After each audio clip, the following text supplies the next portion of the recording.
இன்னைக்கு நம்முடைய பாரத பிரதமர் நரேந்திர மோடி ஐயா இன்னைக்கு 3 பேருக்கு பாரத் ரத்னா அறிவிச்சிருக்கிறாங்க ஐயா. முதலிலே நம்முடைய வேளாண் விஞ்ஞானி ஐயா MS சுவாமிநாதன் 2ஆம் உலகப் போரின் பொழுது மக்கள் எப்படியெல்லாம் பட்டியலும் பஞ்சத்திலும் இருக்கின்றார்கள் என்பதை பார்த்து வருந்தி அவருக்கு IPS வேலை கிடைத்தது.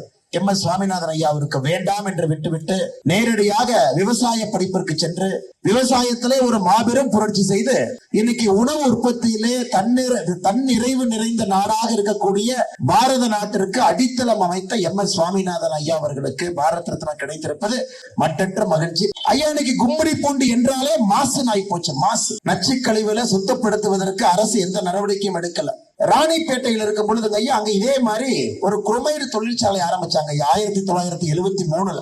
அந்த பகுதியில கேன்சர் வருவதற்கு முக்கிய காரணமாக அந்த குரோமியம் இருந்துச்சுங்க. அதை கடுமையாக பேசிவிட்டு வந்தேன்.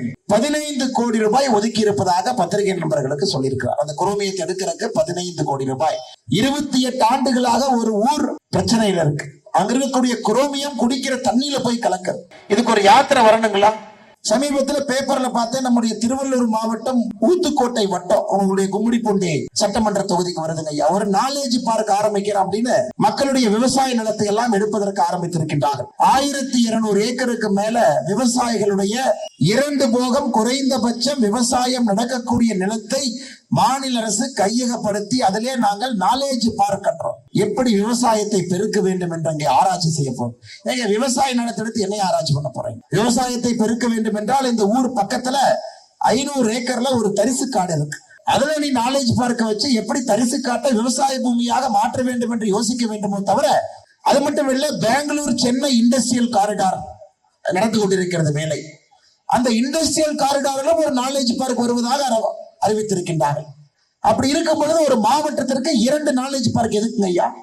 நிச்சயமாக உங்களோடு நாங்களும் இருக்கின்றோம் சகோதர சகோதரி. 100 நாள் வேலைவாய்ப்பு திட்டத்தின் பயனாளி திருமதி பூங்கோடி அவர்கள், பாரத பிரதமரின் சாலையோர சிறு வணிகர் கடன் உதவி திட்டத்தினுடைய பயனாளி திருமதி அப்சரி அவர்கள், பாரத பிரதமரின் மருத்துவ காப்பீட்டு திட்டத்தினுடைய பயனாளி திரு முருகேசன் அவர்கள், பாரத பிரதமரின் விவசாயி உர மானிய திட்டத்தினுடைய பயனாளி திரு தனபால் அவர்கள், பாரத பிரதமரின் தூய்மை இந்தியா திட்டம் இலவச கழிவறை திட்டத்தினுடைய பயனாளி பானுப்பிரியா அவர்களுடைய மாமனார் ராமதாஸ் அவர்கள்.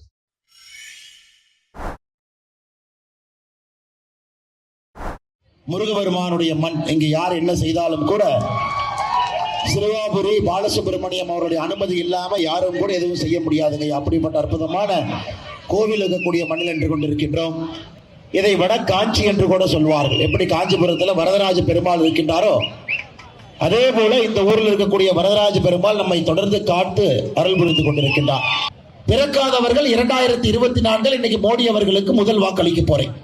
அதனால் உங்களுக்காக சொல்லுகின்றேன், ஊழலுக்கு ஒரு பெரும் இலக்கணம் எழுதிய காங்கிரஸ் UPA 1, 2 அப்ப நடந்த ஊழல் எல்லாம் பாருங்க. 2G ஊழல் 1,76,000 கோடி, நிலக்கரி ஊழல் 1,86,000 கோடி. ஒட்டுமொத்தமாக அந்த 10 ஆண்டுகளில் நடந்த ஊழலை நீங்க எண்ணி பார்த்தீங்கன்னா 12 லட்சம் கோடி ரூபாய். இது சுருக்கமாக சொல்ல வேண்டும் என்றால் அப்ப 4 ஆண்டுகள் தமிழகத்தினுடைய மொத்த பட்ஜெட். இன்னைக்கு 10 ஆண்டு காலம் மோடி அவர்களுடைய 2 ஆட்சியை நீங்கள் மதிப்பீடு செய்ய வேண்டும் என்றால் லஞ்ச ஊழல் ஒழிப்புல நிச்சயமாக நம்முடைய அரசை பொறுத்தவரை மிகச் சிறப்பாக நாம் ஆட்சி நடத்தி இருக்கின்றோம். முதலமைச்சர்களே டெல்லிக்கு போய் உட்கார்ந்து ஆர்ப்பாட்டம் பண்றாங்க. தமிழக அரசு, கேரள அரசு, கர்நாடக அரசு 3க்கும் தெரியும். கேரளால பாருங்க விஜயன், அவருக்கு என்ன பிரச்சனை? அவருக்கு அடுத்து அவருடைய மருமகன் அமைச்சராக்கிட்டாரு. மருமகனை அடுத்து முதலமைச்சராக கொண்டு வர வேண்டும் அவர் சிந்தனை. தமிழகத்திலே ஸ்டாலின் அவருடைய பிரச்சனை என்னங்க? அவருக்கு அப்புறம் உதயநிதி ஸ்டாலினை கொண்டு வர வேண்டும் அவருடைய சிந்தனை அது. காங்கிரஸ் கர்நாடகாவுக்கு என்ன பிரச்சனைங்க? இந்த முறை 2024 பாராளுமன்ற தேர்தலில் முழுமையாக பாரதிய ஜனதா கட்சி கர்நாடகாவிலே அனைத்து இடத்தையும் வெல்லும் என்பது அவர்களுக்கு தெரியும். அவங்களுக்கு அந்த பிரச்சனை. இவர்கள் மோடி எதிர்ப்பு என்கின்ற ஒரே கொள்கையில ஒரே நேர்கோட்டு பாதையில இணைத்து பொய்யை சொல்ல ஆரம்பித்திருக்கின்றார். 2004 14 வரை கிடைத்த வரி பங்கீடு பார்த்தீங்கன்னா ஐயா 94,977 கோடி. ஆனா இந்த 10 ஆண்டுல மோடி ஐயா அவர்கள் தமிழகத்திற்கு கொடுத்திருக்கக்கூடிய வரி பங்கீடு 2,77,444 கோடி. 192% அதிகமாக வரி பங்கீடு தமிழகத்திற்கு மோடி ஐயாவுடைய காலத்துல வந்திருக்கு.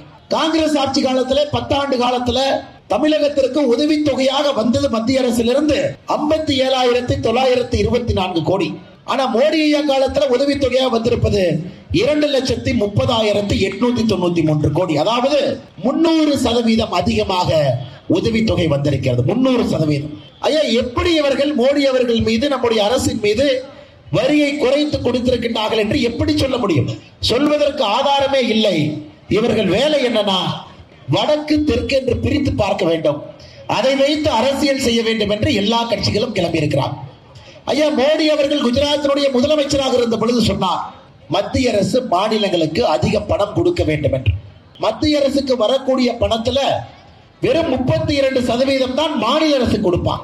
நாம் ஆட்சிக்கு வந்து 10 ஆண்டுகள்ல 32 விழுக்காடு 42 விழுக்காடு செய்திருக்கின்றோம். இது நம்முடைய சாதனை. மொத்தமா கணக்கு போட்டு பார்த்தீங்கன்னா இந்த 10 ஆண்டுகள்ல நம்முடைய மாநிலத்திற்கு 10,76,000 கோடி இதுவரை வரலாற்றில் இல்லாத அளவுக்கு நம்முடைய பிரதமர் அவர்கள் கொடுத்திருக்கிறார். பாரதிய ஜனதா கட்சி ஊழலை எதிர்த்து பேச ஆரம்பித்த பிறகு பங்காளி கட்சிகளுக்கு எல்லாம் இன்னைக்கு ஜுரம் வந்துருச்சு. அதுல நேத்து ஒரு பங்காளி கட்சியினுடைய முன்னாள் அமைச்சர் பார்த்து சொன்னார், இந்த அண்ணாமலை லேகியம் விற்கிறவங்க மாதிரி பேசிட்டு இருக்கான். ஆமா, நான் லேகியம் வித்துக் கொண்டிருக்கின்றேன். எதற்கு லேகியம் வித்துக்கிறேன்னா, லஞ்சத்தை சரி செய்வதற்காக லேகியம் விற்கிறேன். குடும்ப ஆட்சியை அப்புறப்படுத்துவதற்காக லேகியம் விற்கின்றேன். ஜாதி அரசியல் வேண்டாம் என்பதற்காக லேகியம் விற்கிறேன். அடாவடித்தனமான அரசியல் தமிழகத்தில் இருக்கக்கூடாது என்பதற்காக இந்த லேகியம் விற்கிறோம். அந்த லேகியம், இந்த 4 பீடைகளும் 4 நோய்களும் திராவிட கட்சிகள் என்கின்ற பீடை தமிழக மண்ணிலிருந்து அகற்றப்பட வேண்டும் என்பதற்கான நேரம் இது, என்பதற்கான காலம் இது. அதனால் பெருமையாக அந்த லேகியத்தை விட்டுக் கொண்டிருக்கின்றேன். சகோதர சகோதரி திருமதி லட்சுமி அவர்கள் இலவச எரிவாயு திட்டம் கேஸ் கனெக்ஷனை பெற்றுக் கொண்டிருக்கிறார். அவரை நம்முடைய மன்னதற்கு திருமதி தேவகி பிரதமரின் மருத்துவ காப்பீட்டு திட்டம், அதாவது பல நாட்கள் பணம் இல்லாமல் நம்ம நோய்வாய்ப்பட்டால் சிகிச்சை எடுக்க முடியாது. பிரதமர் 5 லட்சம் ரூபாய் இன்சூரன்ஸ் திட்டத்தில் நம்முடைய தேவகி அவர்கள் பயனாளியாக இருக்கிறார். திருமதி சகுந்தலா பிரதமரின் பயிர் காப்பீட்டு திட்டம், கந்துவட்டி கொடுமையிலிருந்து காப்பாற்றியது காப்பீட்டு திட்டம், பயிர் காப்பீட்டு திட்டம். திருமதி சகுந்தலா அவர்கள். திருமதி வசந்தா பிரதமரின் பிரதம மந்திரி வீடு கட்டும் திட்டத்தில் வீடு பெற்றிருக்கிறார். அவரை நம்முடைய மாநிலத்தினர் கௌரவிக்கிறார். பிரதம மந்திரியுடைய முத்ரா கடன் திட்டம், பெண்கள் தொழில் செய்ய முடியுமா என்கிற நிலை மாறி இன்றைக்கு தொழில் செய்து கொண்டிருக்கிறார்கள். திருமதி காமாட்சி அவர்கள் முத்ரா திட்டத்தில். திருமதி பவானி அவர்கள் பிரதமரின் 100 நாள் வேலை வாய்ப்பு திட்டத்தில் திருமதி பவானி அவர்கள். திருமதி கிருஷ்ணவேணி அவர்கள் குழாய் மூலம் குடிநீர், அனைவருக்கும் குடிநீர் திட்டம் திருமதி கிருஷ்ணவேணி அவர்கள் பெற்றுக் கொண்டிருக்கிறார். அடுத்தது செல்வி பிரித்திகா மித்ரா, பெண் குழந்தைகளுக்கான பிரதமரின் செல்வமகள் சேமிப்பு திட்டம்.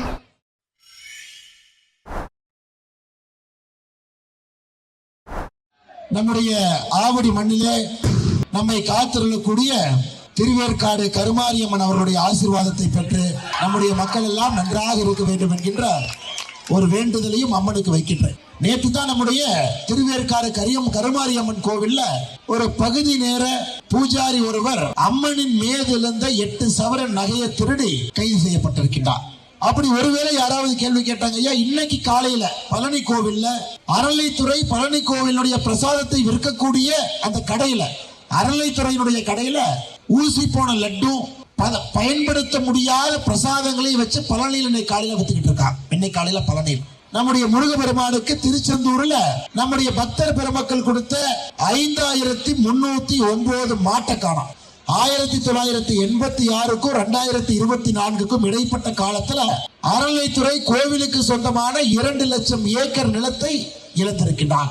நீங்க பாருங்க, ஆவடி என்று சொன்னால இங்க இருக்கக்கூடிய அர்ஜுன் டேங்க் ஐயா 1961 கர்ம வீரர் காமராஜர் ஐயாவுடைய பெரும் முயற்சியில நம்முடைய ஆவடி மாநகரத்திற்கு கொண்டு வரப்பட்டதுதான் ஆவடி ராணுவ தொழிற்சாலை. ராணுவ தளவாடங்களாக இருக்கட்டும், ராணுவ பொருட்களாக இருக்கட்டும், அயல் நாட்டிலிருந்து இறக்குமதி செய்து அதில் ஊழல் செய்வதில் ஒரு பெரும் ஒரு குரூப் இந்தியாவில் இருந்துச்சு. பாரத பிரதமர் அவர்கள் ராணுவம் என்றால் அது உள்நாட்டு உற்பத்தி என்கின்ற அற்புதமான கோட்பாடை கடந்த 3 ஆண்டுகளாக கையெடுத்திருக்கிறார். போன ஆண்டு நீங்க பார்த்திருப்பீங்க, 2023 செப்டம்பர் மாதம் நம்முடைய ராணுவத்தினுடைய தேவைக்காக ஆவடி டேங்க் தொழிற்சாலைக்கு அர்ஜுன் ரக டேங்குகள் தயாரிக்க 7523 கோடி ரூபாய் ஆர்டர் ஒரே வருஷத்துல ஒரே ஆர்டரா வந்துச்சுங்க. ராணுவத்திலே பயன்படுத்தக்கூடிய 16,600 பொருட்கள் இனி வெளிநாட்டிலிருந்து வாங்க போவது கிடையாது. இது கண்டிப்பாக உள்நாட்டிலே தயாரிக்க வேண்டும் என்கின்ற ஒரு சட்டத்தை நாம் கொண்டு வந்திருக்கின்றோம். குறிப்பாக வெளிநாட்டில் இருக்கக்கூடிய ராணுவ தளவாட நிறுவனங்களுக்கும் இந்தியாவில் இருக்கக்கூடிய அரசியல் கட்சிகளுக்கும் இருந்த ரகசிய உறவை பாரத பிரதமர் நரேந்திர மோடி அவர்கள் அடித்து துவைத்து வெளியே வீழ்ந்து இருக்கின்றார். வடக்கு தெற்குன்னு பேசுறாங்க இல்லைங்க திராவிட முன்னேற்ற கழகம்.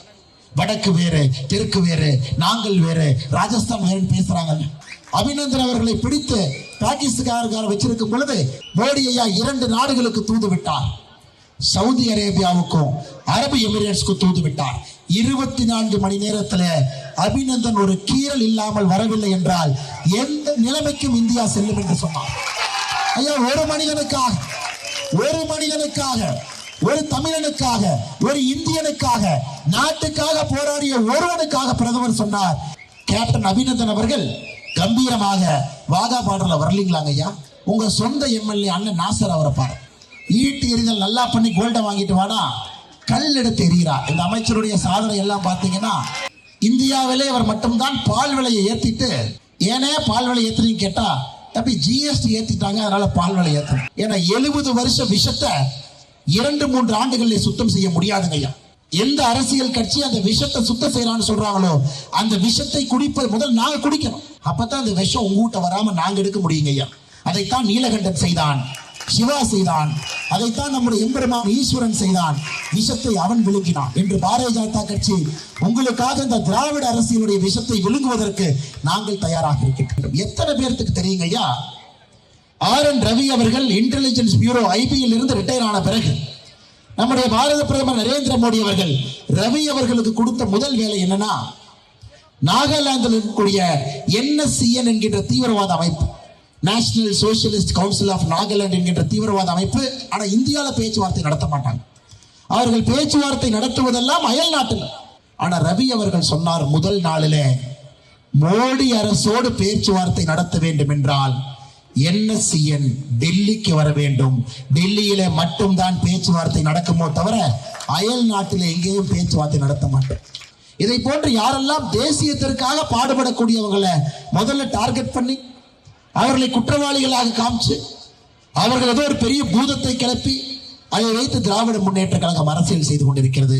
500 வருஷம் ஆனாலும் திராவிட கட்சிகளால் சென்னையை சரி பண்ண முடியாதுங்கய்யா. எழுதி வச்சுங்க, ஃபுல் ஸ்டாப் போட்டு.